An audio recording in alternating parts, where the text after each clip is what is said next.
Cyberpunk 2077 runs absolutely horribly on the PS4 and Xbox One.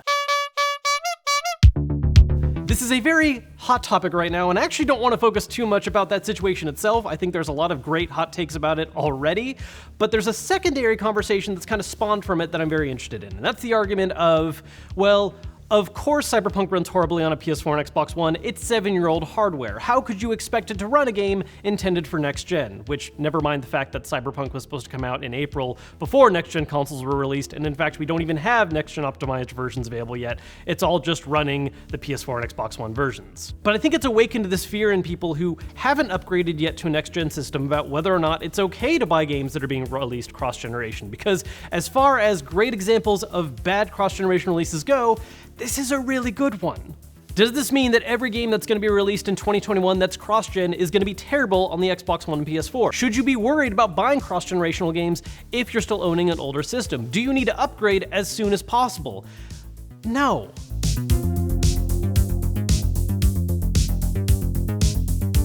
I was already thinking about making a video about why you don't necessarily need to upgrade to a next-gen system right away. There's a lot of good reasons why you should wait right now, including the fact that it's really just honestly hard to get them in the first place and you don't want to pay reseller prices. But the release of Cyberpunk 2077 I think has flipped this conversation on its head a little bit and is causing some people to worry a lot more about trying to buy new games on an older currently running system, at least when they're made available there. The cross-generational period that happens when a new system comes out is always kind of a rocky thing when it comes to games coming out on both systems. And to be clear, there's always going to be a situation where the next-gen version is going to be the absolutely best-looking, best-running version of a game. Even the most optimized title for Xbox One or PS4 is going to get benefits from next-gen hardware, whether that's getting better, faster, smoother frame rates, better base resolutions, or having fancier graphical effects that weren't possible on last-gen hardware, such as ray tracing. And obviously, there's the fact that there are games that are exclusive to next gen. So if you always need to be on top of playing every single new release right when it comes out and you want to play them the best way possible, then yeah, looking to upgrade a system might be in your favor. But Cyberpunk is now making this feeling, I think, in some people that, well, maybe games moving forward are just going to be terrible on past-gen systems no matter what. And that really shouldn't be the case. It's much more an exception to the rule than it is going to be the standard. And honestly, I would say that a lot of the problem Cyberpunk is having isn't necessarily because it is an example of a next-gen game being poorly optimized for old hardware, and more a situation of a game that is clearly optimized for PC first and foremost than it is for console. This has already been something in CD Projekt Red's history. They've always kind of targeted PC first, with console versions running fine. And it worked out more or less okay with The Witcher 3, but clearly has not been the case with Cyberpunk 2077.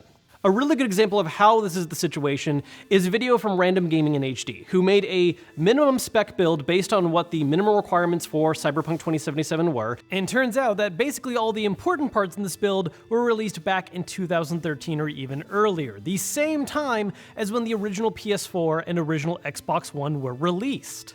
And running the game on those minimum requirements, he was able to achieve 1080p 30 frames per second on low settings. Now obviously, not the best looking version of the game. Of course, having all the higher resolutions and frame rates and everything is a better way to experience, but that is a considerably more stable and playable version of the game compared to what we're seeing right now on the PS4 and Xbox One, where you're seeing sub 1080p resolutions with a very not consistent frame rate, definitely not 30. So hand waving off the Xbox One and PS4 versions running terribly because it's old hardware isn't really a great argument, because old PC hardware is doing it better.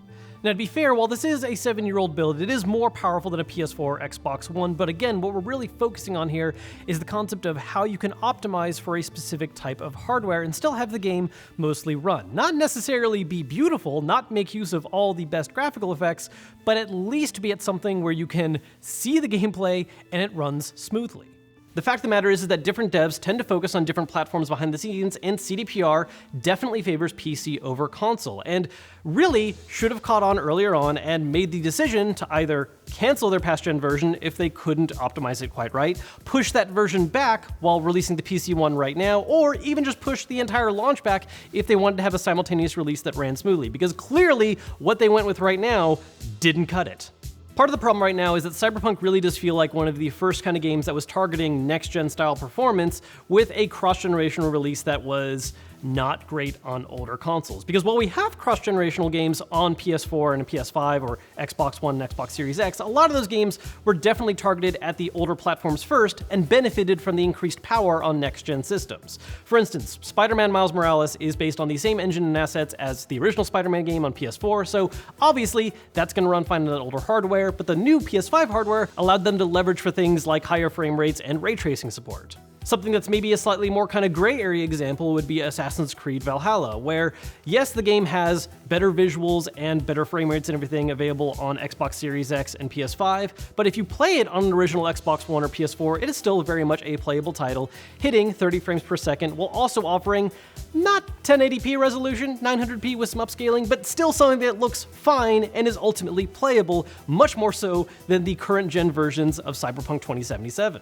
A really large aspect of this is developers understanding their own limits and optimizing for what platforms they plan to make their game for. There's a reason why you're not seeing certain PS5 or Xbox Series X titles getting past-gen releases. Ratchet & Clank is a PS5 exclusive. Demon's Souls, albeit a remake of a PS3 game, is a PS5 exclusive as well. And even Xbox, with their major overarching promise of trying to make all their games cross-gen, has third-party exclusives that are next-gen exclusive, like the Medium. And so when you see what's happening with Cyberpunk at launch right now and the kind of poor optimization it has for current-gen systems, I don't think it's something where you need to walk away with a feeling of, oh, this just means that the PS4 and Xbox One are already dead, I should just upgrade immediately, and there is no reason I should try to play any games on these systems. No. That's not the takeaway you should have. If anything, it's a great example of a situation where maybe just don't give into hype right away. Don't pre-order or pre-buy digital games. Wait till release day to see what people are saying about it. Because especially in the case of this situation, CDPR did not allow for any kind of console versions of the game to be reviewed. They didn't allow people to share any actual footage of it. And they pretty much ignored talking about any kind of performance specs you would see on console compared to PC until, well, the game was already out and people got to find out for themselves.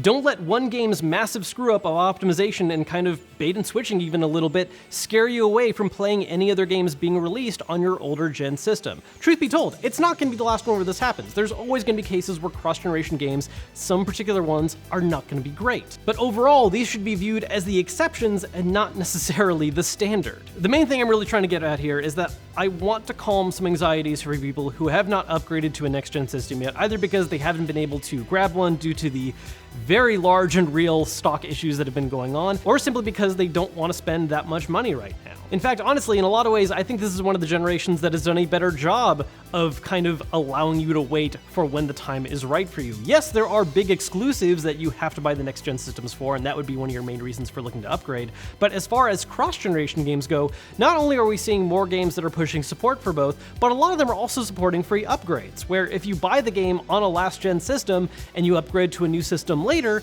you're able to move all that stuff over, no worry. Again, if you want to play all the latest next-gen exclusives, or you want games to always play at their absolutely prettiest possible, then yes, you should probably upgrade once you're able to. But if you need to hold off for whatever reason and you don't feel the pressure of buying a new system right away, don't let Cyberpunk scare you. Other cross-generational games are going to be running just fine. Just, maybe wait until full release and hear what people have to say about them before you pull the trigger on buying them. It's a good practice in general anyways.